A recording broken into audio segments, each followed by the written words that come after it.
ఎప్పుడు చికెన్ తందూరి అయినా ఒక్కసారి ఇలా స్వీట్ కార్న్తో అయితే తందూరి మసాలా వేసేసి కాల్చండి. టేస్ట్ అయితే చాలా బాగుంటుంది. ఫస్ట్ అయితే స్వీట్ కార్న్స్ అయితే ఇలా అయితే కట్ చేసుకోవాలి. ఇలా కట్ చేసుకోవడమే ఒక పెద్ద ప్రాసెస్ అయితే అయిపోయింది. అందులో కొంచెం వాటర్, కొంచెం సాల్ట్ వేసి బాయిల్ చేయాలి. ఎక్కువసేపు అయితే బాయిల్ చేయని అవసరమే లేదు, ఎందుకంటే 5 మినిట్స్ బాయిల్ చేస్తే సరిపోతుంది. ఇప్పుడు తందూరి మసాలా కోసం ఫస్ట్ అయితే పెరుగు తీసుకొని సాల్టు, కారం, కొంచెం అల్లం వెల్లుల్లి పేస్టు, చూస్తున్నారు కదా నేను అన్నీ కొంచెం కొంచెంగానే తీసుకుంటున్నాను. జీరా పౌడరు, ధనియా పౌడరు ఇంకా వేసేసి బాగా మిక్స్ చేయాలి. మిక్స్ చేసేటప్పుడు ఆ స్మెల్లే మనకి తందూరి మసాలా స్మెల్ అయితే వచ్చేస్తుంది.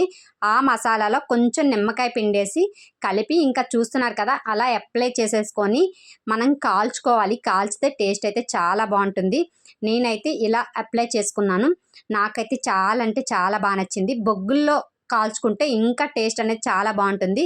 మనకి బొగ్గులు ఇప్పుడు దొరకవు కాబట్టి ఇంకెలా అయితే కాల్చుకుంటున్నాను. ఇలా కాల్చినప్పుడే తందూరి స్మెల్ అయితే వచ్చేస్తుంది. టేస్ట్ అయితే మామూలుగా లేదు. Bye bye.